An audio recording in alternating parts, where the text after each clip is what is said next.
बाकी काहीही म्हणा, या एकनाथाचा बंदोबस्त करायलाच हवा.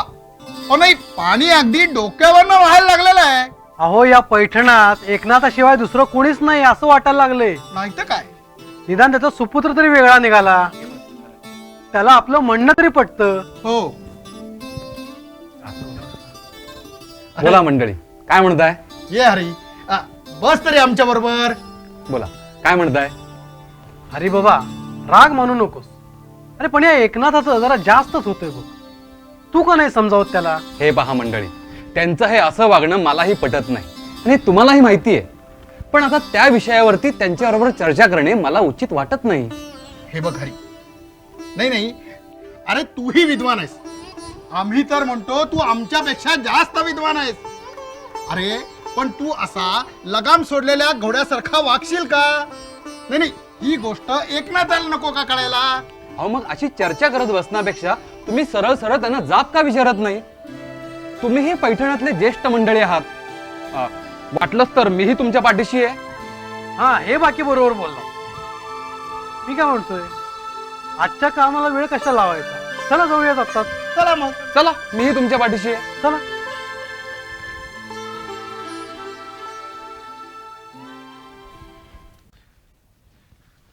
श्रीखंड्या, निरूपणाची तयारी झाली ना? हो. अरे या या या या, नमस्कार. या, बसा मंडळी, बसा बसा. श्रीखंड्या, आपल्याकडे ही ज्येष्ठ मंडळी आली आहेत, त्यांच्यासाठी जरा दूध घेऊन ये. काही नको, आम्ही तर दूध घ्यायला नाही आलो, तुम्हाला जाब विचारायला आलो आहोत. जाब? जाब? कसला जाब?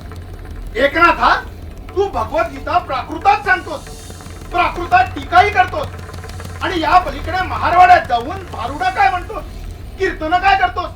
अरे अशामुळे तू धर्म भ्रष्ट करतोय असं नाही वाटत तुला? आणि त्या भागवतासारख्या पवित्र ग्रंथाचा अर्थ त्या हीन जातीच्या लोकांना सांगण्याची गरज काय? आणि त्यासाठी तुम्हाला परवानगी तरी कोणी दिली? हे पहा, मी काही चुकीचं वागतोय असं मला अजिबात वाटत नाही. आणि गीतेचा अर्थ सर्वसामान्य लोकांना समजेल अशा भाषेत सांगितला तर कुठे बिघडलं. आणि हीन जमातीची असली तरी ती देखील माणसंच आहेत ना. हे बघा, तुमचा शहाणपणा तुमच्या जवळ राहू द्या, आम्हाला हे आपलं चालणार नाही. मंडळी, आपण ज्येष्ठ तत्वज्ञानी, मी आपण शहाणपणा काय शिकवणार? हे पहा महाराज, प्रवचनाची वेळ झालीये, लोक येतीलच इतक्यात. आता माझ्या प्रवचनाची वेळ झाली, आपणही चलावत. आणि माझ्या निरूपणात आपणच जर काही वावगं आढळलं तर मला दाखवून द्यावं. बघा, आपण ह्यांना सांगायला काय आलो आणि हे आपल्याला म्हणतायत प्रवचनाला बसा. म्हणजे आता हे स्वतःला महान पुरुष समजायला लागले. चला चला, इथे थांबण्यात काहीही अर्थ नाही. अहो, इथं थांबणं म्हणजे दगडावर डोकं आपटून घेण्यासारखं आहे. पण एक लक्षात ठेवा, याचे परिणाम ठीक होणं नाही पटलं